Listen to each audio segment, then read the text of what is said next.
For all you cowboys out there, howdy. Buenos dias. Guten Morgen. Konnichiwa.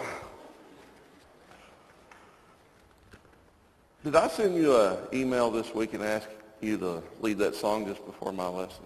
I had one up, and I had typed out that very thing, asking you to lead that very song before my lesson, and then I failed to send it, so wow. No, I know it's not politically correct, but I just want to tell Phil that I appreciate your song leading, and out of all the song leaders here, I would rank you in the top 10.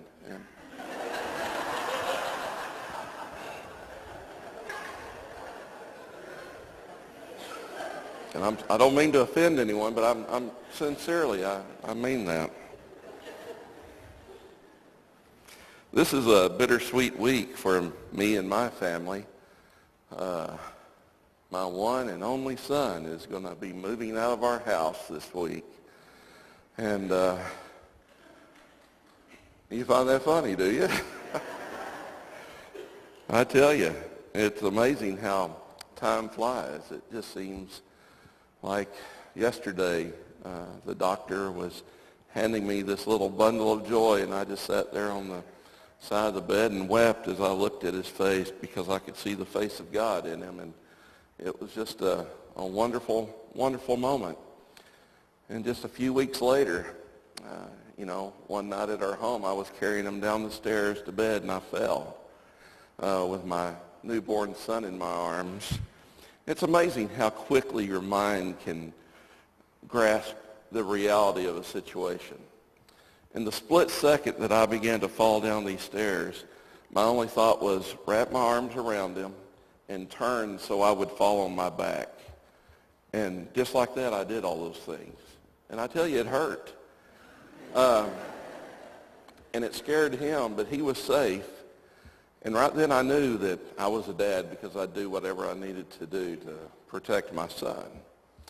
And that's what God has done for us. He did what he needed to do to protect his children.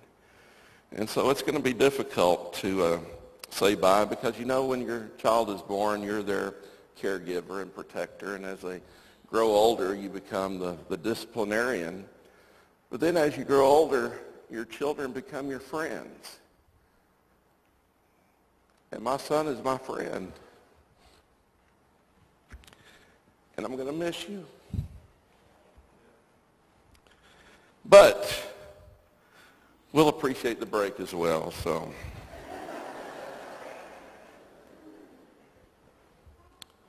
Now I can't see. I'm sorry. I think I'm preaching about something. It's important that children learn to trust their parents. I can remember when he was younger, I'd set him up on the roof.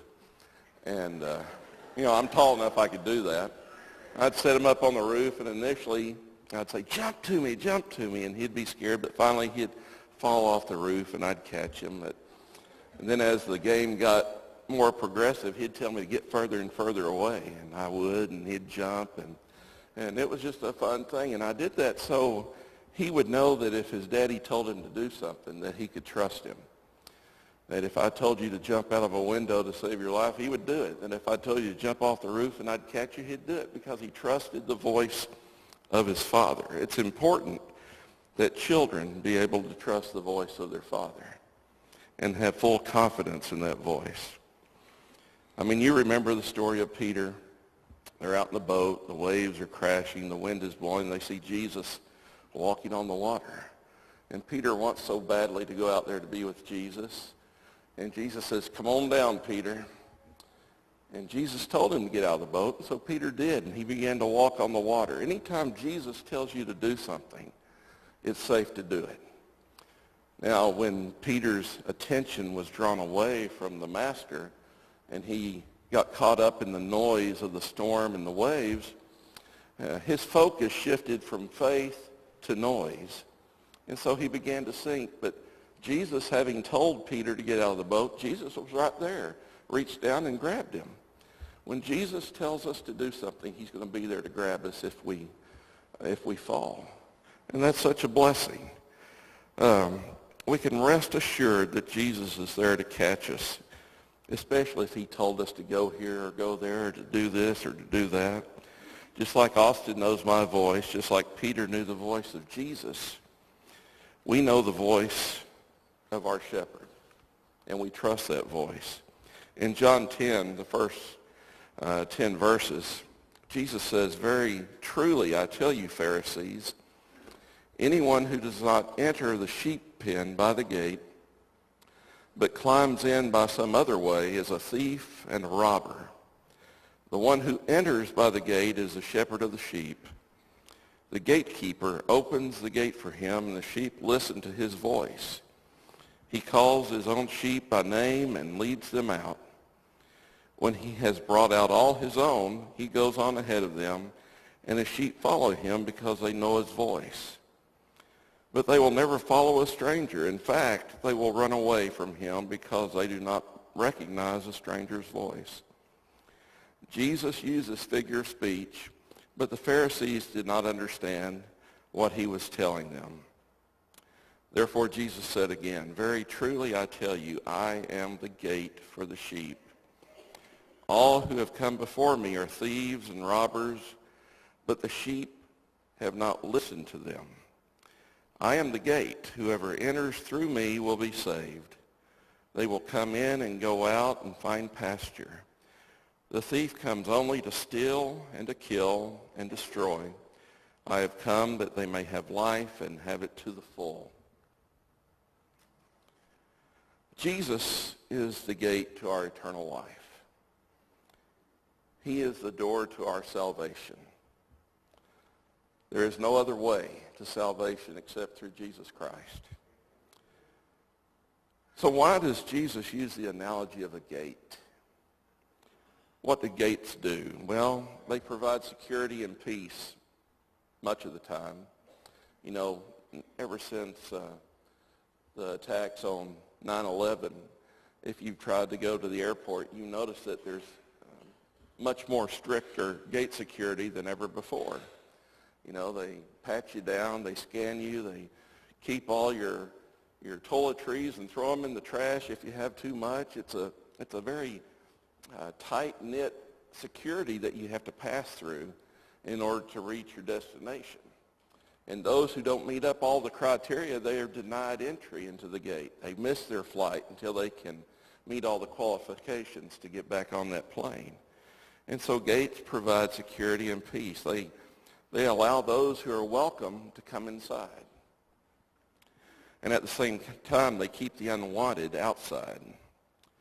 I am a golf fanatic, I guess you would say. And this morning is the British Open, and I got up early this morning to watch some of it before coming to church. And I love the history of the game. My wife's brother and his wife live in Augusta, Georgia. If you know about Augusta, Georgia, that's where Augusta National Golf Club is. The holy of holy places as far as the world of golf is concerned. We were down there one summer visiting, and at the time I was a police officer, so I had my badge and my gun with me, and we went over to where Augusta National was, and I said, you know, I just want to go down there and take a peek. I just want to look at the clubhouse down at the end of Magnolia Lane, and so there's this security shack over there, and I walk up there and I say, hey, buddy, I'm with Fort Worth PD, and I showed him my credentials. I just want to walk down the lane and take a look around. And without hesitation, he says, well, I'm sorry, but that's just not possible. And I said, now, look, rent-a-cop, you know, you don't get it. You know, I'm law. I can do this. You know, you can let me in. And he said, I'm sorry, sir, but only members are allowed. And he would not let me pass that gate. Oh, I was mad. Because it's heartbreaking to be the uninvited guest. And I was uninvited, and therefore I wasn't given entry. And so gates are there to keep those who are welcome in and keep those who are unwelcome out. And so think about your house. It's where you keep your valuables. It's where you rest and where you eat and where you recuperate from the troubles of the world and all the many physical ills and ailments that we have. It's our safe place. It's your retreat from the world around you. It's where you connect with family and friends. And it's where the Lord is present and should be present always. It's where everybody knows your name. And we read that Jesus calls his sheep by their first name. If Jesus were here, he'd say, hey, Phil, of all the song leaders at South Main, you're one of them, you know. He'd call you by name. He'd say, hey, Mike, wow, you're the fatted calf, aren't you? You need to lose a few pounds. He calls us by name. He knows us. There's an intimacy in that situation, isn't there? Intimacy with Jesus. Because we have a relationship, because we pass through the door, we pass through the gate into salvation. Your home should be a refuge. It's unfortunate that so many, and maybe some here today, that's not the case, that your home is not a refuge, that there is a trouble. In Proverbs 11:29, it says, he who troubles his own house shall inherit the wind. My dad was an alcoholic. I can remember many nights my mom getting us up, and we would be taken out of the home. We'd have to go to family or friends' homes for the evening because Dad was on the warpath. He'd been drinking all night. So I know what it's like to live in a troubled home. And I know the sadness and the joy that comes from when he died, our home became a refuge once again. It was a safe place. For so many out here, home is not a safe place. And it should be. And dads, you should make sure it is. And moms, you should make sure it is. And kids, don't trouble your own house. It's your refuge from the world around you. Now imagine your house made up only of walls. No windows and no doors, just walls. You find no security, and there is no peace. There is no rest, and there's no control over who enters or, you know, if they're welcome or not. You're just there, and you're open to the elements and to whoever wants to come and go. Unless someone stands in the breach day and night watching over you and your family, you have no rest. The wolves will come. The thieves and the robbers will enter, as Jesus just said. Now the world would say, you know, all you need to do is call Smith Security or Pinkerton and get you a security system, get some monitors set up and alarms on your windows. Well, that's all well and good, but the thieves will still come, and they'll still take what is valuable to you. You know, the world sees what they own as valuable. We see it as those things that will be destroyed with all the other things when the Lord returns. You know, the rich, they hire their private security because they're afraid to walk out in the world and be assaulted by all the people out there that just want a piece of them. Give me an autograph. Give me a photograph. They're afraid. Give me money. Because they have wealth, so they're afraid, and they don't feel secure in their environment. And so they have no peace. They have no rest. There is no control over who enters. The world around us lives in constant fear. And to some extent, unfortunately, we do too. You know, you're afraid when your kids leave the house. Are they going to be safe? Are they going to come home? You know, call me when you get there. If they don't, then we begin to worry. If your wife goes out at night, you know, you want to make sure where she goes and when she's going to be there and call me if there's any problem. We worry a lot because there is a lot of crime around us. But Jesus says, we, however, do not need to fear. In all this world of trouble, Jesus tells his sheep, you have nothing to fear. In fact, he says, we can have life and have it to the full. In this world, today, we can have life and have it to the full. And I'm just curious if these words of Jesus still ring true in your life today. You know, just listen to the news, all the political corruption, all the crime that's just on the rise everywhere, cities going bankrupt, people losing things that they thought were so dear. There's just a lot of trouble and turmoil in this world. Look at the moral decay around us. My goodness, the Boy Scouts of America, of all things, are experiencing moral decay. The Defense of Marriage Act is being blown up because of the rights of those who enjoy the sin of homosexuality. It's no different from the sin of theft or lying or gossip. But they celebrate this sin throughout the world, and we just sit back as a nation and as a people belonging to Jesus and say, oh, well, it's the new normal. Well, it's not the new normal. It's very old normal. Go back to Sodom and Gomorrah.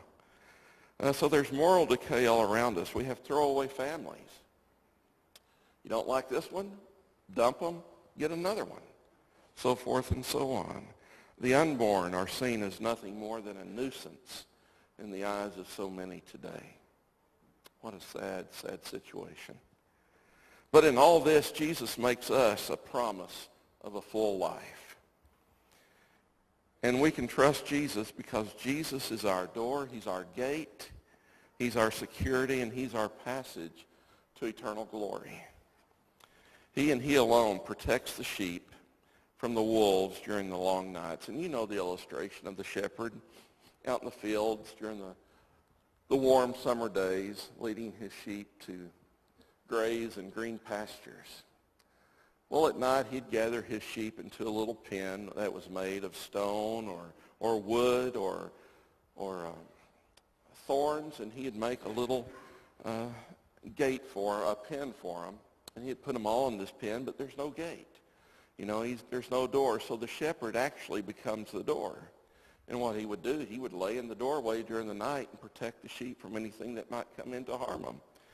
And don't doubt for a minute that the shepherd wasn't locked and loaded and prepared for anything that came that way. He was there to protect his sheep. He would give his life for his sheep. And as a result, the sheep trusted him. The sheep recognized his voice. The shepherd forfeited his rest so his flock could be at peace. The song Phil just led us in was such a powerful example of this. I am the sheep and the Lord is my shepherd, watching over my soul to keep, guarding over me ever, watching wherever I go. And when the winds come, he is my shelter, and when I'm lost and alone, he rescues me. And when the lion comes, he is my victory. He's constantly watching over me, constantly watching over me. I tell you, that brings tears to your eyes. And when we sing other songs that tell us about the love that Jesus has for us, we're standing on holy ground, and I know that there are angels all around. That's the intimacy that we have with Jesus. And he's our shepherd.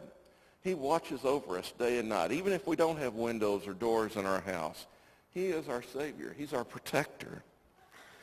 When someone is constantly watching over you, you become familiar with their voice. You quickly learn to respond to that voice.